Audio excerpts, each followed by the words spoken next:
কেমন আছো? ঢাকা কেমন লাগতেছে? আমি তো এর আগেও ঢাকায় আসছি, কেমন আর মনে হবে? আমার তো এখন মনে হইতেছে তুমি পরের প্রশ্নটা করবা যে ঢাকায় এখন কয়টা বাজে, তাই না? এত বলতে আমি না, বুঝছো? গেছো না কতদিন পর, কেমন সব কিছু? রুমমেটটা কেমন? থাকার জায়গাটা কেমন? না, রুমমেট তো ভালোই। সবচেয়ে বড় কথা হচ্ছে কি পলাশ, আমি তো লেখাপড়া করতে আসছি ঢাকায়, তাই না? আর যেটা উদ্দেশ্য সেটা ঠিকঠাক মতো হইলেই হয়। আমার কথা মনে পড়ে? না, তোমার সাথে না আসলে ট্রেনটাই যাবো না। আচ্ছা, ঠিক আছে, আজকে থেকে তাহলে অভিনয়টাই করি। এত কিছু তো কেমন তোমার কাছে? আমি চাইছি তুমি যেন কাজ করতে না হয়। আসলে আমি সিরিয়াসলি যদি বলি, তোমার অনেক মিস করতেছি। তুমি পাশে নাই, এই ব্যাপারটা না কেমন যেন লাগতেছে। তাড়াতাড়ি চলে আসো তো ঢাকায়। সত্যি? আচ্ছা, আসবো।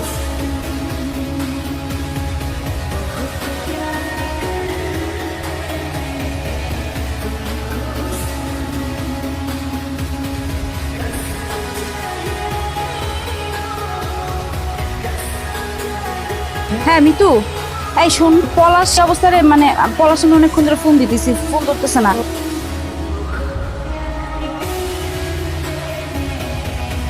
ভাইয়া, হ্যাঁ। তুমি কি ব্যস্ত? ও, কি অবস্থা? এই তো। একটু ভিতরে জানো?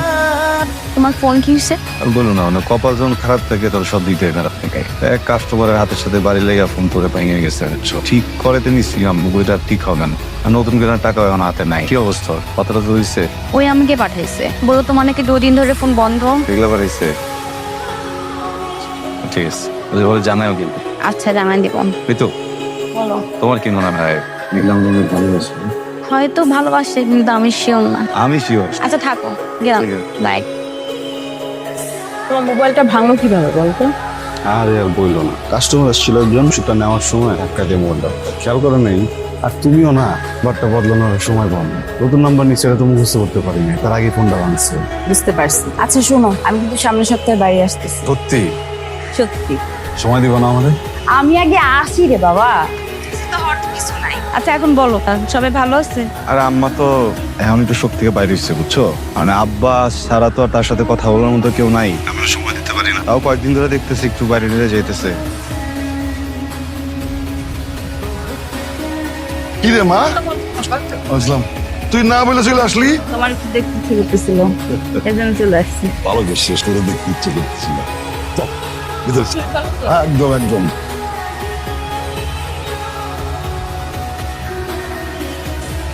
মানুষের জীবন যে কখন কিন্তু চেঞ্জ হয়ে যায় কেউ বলতে পারে না। তুমি ঢাকায় আসলে না, তোমার পড়াশোনাটাও করবে না। হয় নাই হবে, পড়াশোনা তো করবো।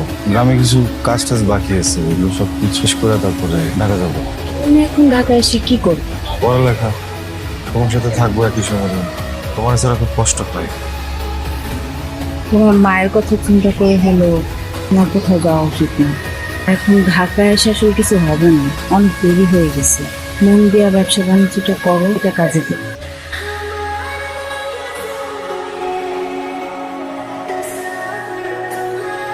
আসসালামু আলাইকুম চৌধুরী সাহেব। ওয়ালাইকুম আসসালাম, কি খবর?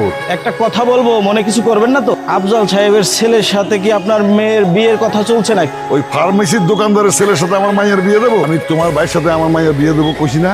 ওই ছেলের সাথে আপনার মেয়েকে ঘোরাঘুরি করতে দেখেছি, ব্যাপারটা আমার কাছে ভালো লাগলো না। আচ্ছা ঠিক আছে, যাই।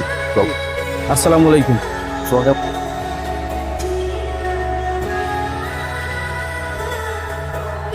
পলাশ, বাড়িতে তো অনেক বড় ঝামেলা হয়ে গেছে। আমার আর তোমার ওই দিন বার এক পরিচিত লোক দেখে ফেলছে একসাথে। তারপর আব্বার এসব বলে দিচ্ছে। সেটা জানার পর একটু চিল্লাই, ওটা স্বাভাবিক। তুমি অস্থির আছো কেন?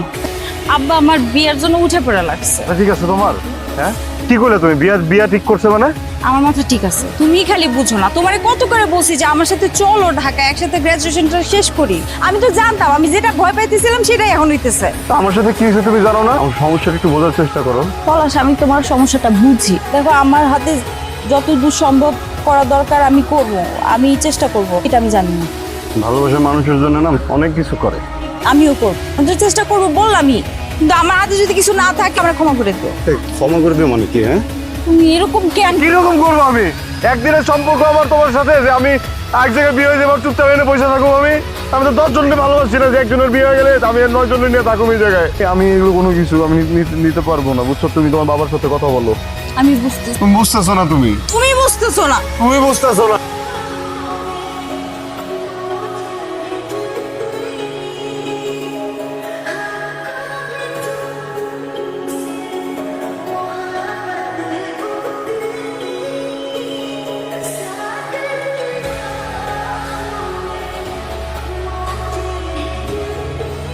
জন তোর আপার বিয়ায় এলাকার কে যেন দাওয়াত বাপ মা যায়। আমি তো অলরেডি পুরো এলাকায় আর তাও তো তোলো রেডি কিনা।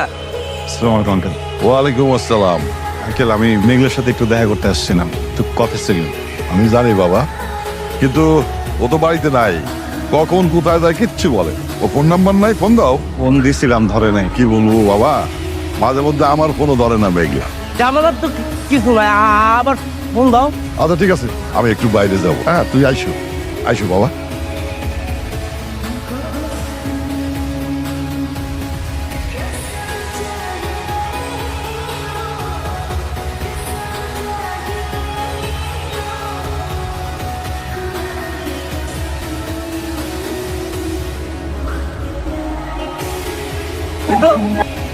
কালকে দিয়ে খুঁজতেছি, কইছিলা?